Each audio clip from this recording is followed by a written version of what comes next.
This isn't the story of a lurid murder case, it's the disturbing unraveling of an ordinary life, meticulously planned, medically brilliant, and horrifyingly double, played out in the glare of true crime fame, the case of Philip Markoff, forever marred as the Craigslist Killer. At first glance, Markoff seemed to have it all: summa cum laude from SUNY Albany, accepted into Boston University Medical School, engaged to his longtime girlfriend Megan McAllister, and on track for a life of prestige and stability. Yet beneath that polished exterior was a man living two lives, an outwardly successful med student by day, and a predator hunting women through Craigslist by night. In April 2009, investigators uncovered a pattern: 2 violent assaults of massage service providers and 1 brutal murder. All had placed ads on Craigslist. The first attack victim, Tricia Leffler, was tied up and robbed at a Westin hotel in Boston. 4 days later, Julissa Brisman, a 26-year-old aspiring counselor and graduate of City College of New York, was found murdered in her luxury hotel doorway, shot multiple times and beaten, her body left to die.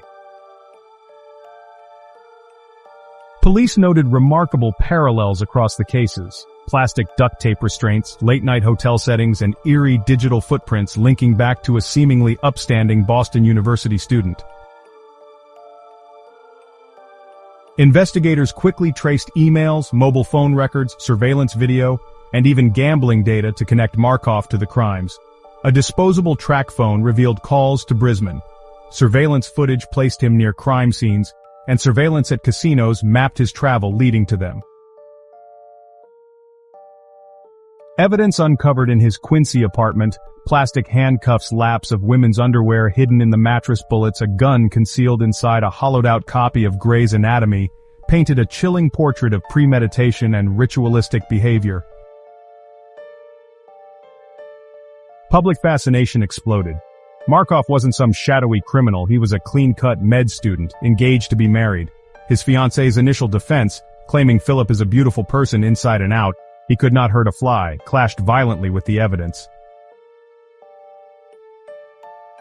How does someone heading to the altar slowly devolve into a violent predator? The dissonance was macabre. Documentary retellings like 48 Hours Classified for Murder and Murder Made Me Famous dug deeper into the case. Former Boston Police Commissioner Edward Davis described Markoff's collection of victim memorabilia and saw signs of an escalated fantasy, cultivated over time, refined with each strike, growing more confident with each assault. Forensic psychiatrists noted how Markoff, a top-tier student, was paradoxically isolated, unable to form emotional intimacy, but deeply attracted to control and manipulation. Within days of Brisman's death, Markoff had already struck again, a second sexual assault attempt in Rhode Island. He used the same tools, similar methodology, and even the same aliases. This compulsion to repeat, undeterred by the previous crime, fueled profiles that psychological experts called methodical and obsessive, not impulsive. He wasn't a man who snapped. He was someone committed to an identity he'd constructed in private. Markoff was arrested while driving with McAllister to a casino. In custody, he never spoke, except to demand a lawyer. Over time, his behavior in jail became increasingly erratic. He made repeated suicide attempts, scribbled his fiancée's name and pet names in his own blood on the cell walls, and scattered photos of her all across his cell. By August of 2010, he died by suicide, using a makeshift weapon. His death ended his life, but, it ensured the case would never yield closure or any real explanation for his motive. Julissa Brisman's case, especially, struck some really deep chords. She had been pursuing sobriety and a career in addiction counseling, a life in healing that ended abruptly, taken by someone she believed was safe. Her family lamented how easily her work as an escort was mischaracterized, and how that kind of overshadowed the tragedy of losing a daughter and sister with dreams and recovery behind her voice. What makes this case endlessly puzzling is not just the violence, but the chasm between Markoff's public persona and his hidden identity. He had been described as team-oriented, kind, ambitious. Tutors and friends noted he was abrupt in social settings, often silent, sometimes sullen but never threatening. Classmates later said any signs were dismissed as stress or exam pressure, yet he functioned normally, excelled academically, volunteered, maintained a relationship, planned a career as a doctor. The dissonance challenges any simple mode of explanation. This case isn't just about a gruesome crime, it's about technology's dark intersection with human pathology. Craigslist, intended as a democratic classifieds tool, became a hunting ground. Disposable phones and false aliases made detection difficult, but the digital trail ultimately exposed him. It's a rare instance where the same tools that enabled the attacks led directly to his capture, including email headers, forensics, casino databases, surveillance video, and cell phone geolocation data.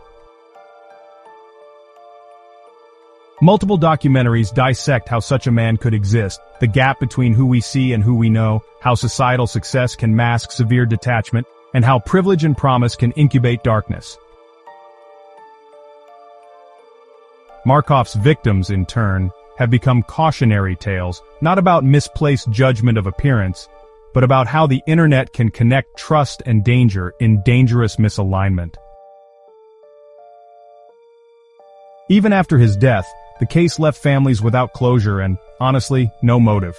Prosecutors insisted the evidence was overwhelming, but the instinct behind the violence, whether it was sexual fantasy, robbery, thrill-seeking, well, it remains, theorized. Markoff's suicide erased any trail leading to motive. As District Attorney Conley noted, he likely would have been convicted but would never have explained why. The bizarre irony of Markoff's planned wedding adds another layer of tragedy. His fiancée defended him at first, then later withdrew her support. Their cancelled wedding plans, from Vera Wang gowns to registry items, just became symbols of ruptured trust. McAllister's grief became a public heartbreak, and Markoff's family, once proud and hopeful, were left grappling with horror. His name is now synonymous, not with academic brilliance, but with horrific betrayal.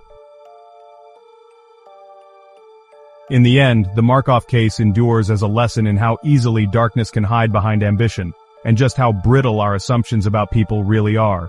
It forces us to consider how technology amplifies both trust and risk, and honestly, challenges us to remember that a compelling persona doesn't guarantee safety. If you found this story chilling and want more deep dives into the psychology, technology, and real-life consequences of true crime cases, subscribe to follow our series. We reveal the hidden patterns behind the people we thought we knew, and those we never saw coming.